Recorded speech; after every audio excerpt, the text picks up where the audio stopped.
Joaquin Davis, guys, undrafted free agent out of North Carolina Central.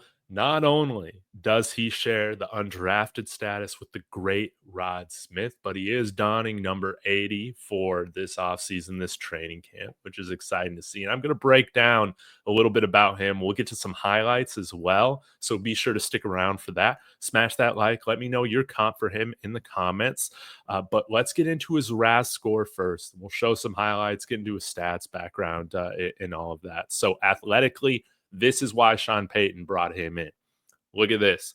Essentially 6'4", 195 pounds. Vertical is insane. 40 inches is really good. He had a 42-inch vertical. He also had over 10 feet in the broad, 10 feet 4 inches. Very good. Then when you look at his speed grade, it is graded out as elite. 4.3640 as a 6'4" guy. The 10-yard split, 1.51, which is like right there with Quinshon Judkins. Are you kidding me? That's insane. Now, kind of similar to DK Metcalf, did not test very well with the agility stuff. Shuttle, 3-cone. He's going to need to improve that. But hopefully, with the good explosion and speed grades, he'll be able to still refine his route running quite a bit, which I think is the biggest thing that he needs to develop, as well as some upper body strength. You can see there, only 10 on the bench, but I think he does come in as a serviceable blocker. But he's going to need to, I think, become very, very good at that in order to get on the field quite a bit. Now, a couple things I think are interesting. Arm length, almost 33-inch arms, but hand size a little small. And this is probably what could contribute to him having one catch out of 5 for his contested catch targets. That's 20%. 8.88-inch hand size. So slightly smaller hands. I don't think you can change that at this point. So that's going to be something he's just going to have to become better at. But let's go ahead and get to his highlight tape. This was pretty cool. He put this together, and I'll talk a little bit about him. So he was a 0-star guy coming out of high school and went to North Carolina Central, and he played 4 years there. Pretty unique because in today's transfer portal era, you know that guys move around like legit all the time. But he was there. You can see, I mean, just a tremendous deep threat, big target down the field. I want to say about a third of his targets were over 20 yards or so. That's rough math. And then another good chunk of them came from either like at the line of scrimmage or within 10 yards. Um, so a guy that you just want to get the ball to very quickly, and he's gonna get up the field because of his 4.36 speed, and he's got strength to break tackles, and continue to fall forward, which I think are great traits. Look at that catch there, right there in the end zone. So, this past year at North Carolina Central, he had 4 touchdown catches as well.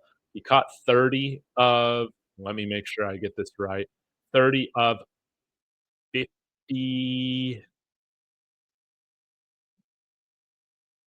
53 targets, so for about 56% reception rate. But I'm gonna put that on, FCS quarterbacks, playing there at the MEAC. Now it is, from my understanding, the stronger HBCU conference compared to the SWAC, just like overall, but as you know, I mean, even at the Power 4 level, some of the quarterback play is just absolutely atrocious. But nonetheless, on 30 receptions, was able to put up 15 yards of reception essentially, and had 448 yards. Another thing that I find interesting about his profile is that when you look at where he spent his snaps, 91.4% out wide, and then the rest were in the slot, like 8% or so. I do wonder if Sean Payton's going to move him to the slot and experiment with that because he likes those big slot guys. And I don't know if his route tree is developed enough to like fully slot inside or outside right now. But I do wonder if that's kind of where he could find his role on this team, plus his special teams play. Let's go ahead and take a look at that. Decent special teams grade, 58.1. He can give you kickoff and punt coverage. Again, 6'4", he can fly. So he should be serviceable on special teams. You can see he's had some better years in the past. 71.5 his sophomore year special teams grade, 68 on the dot. It's a freshman in 2021. And then in the run blocking, I think that he can bring something as well. I mean, this year, 60.5 in the run block. He had, I mean, good Lord, 238 run blocks. Again, they were not passing the ball a ton. So that's awesome. Awesome, awesome to see. And yeah, I find this interesting. Basically, an even 50-50 split between zone and gap.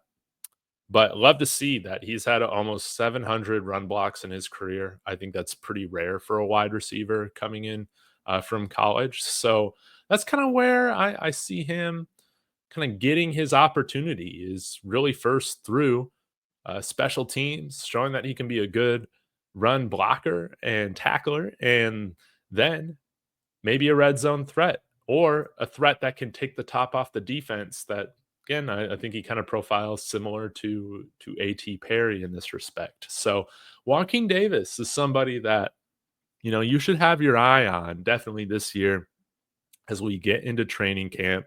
Again, his athleticism, so you guys can see, really does pop off the charts. But I think he will compete not only for a spot on the practice squad, but a spot on the active roster. Outside chance he makes the active roster, but having an outside chance is still very good, I think, for where he's at. So, what do you think of Joaquin Davis? Are you excited for him?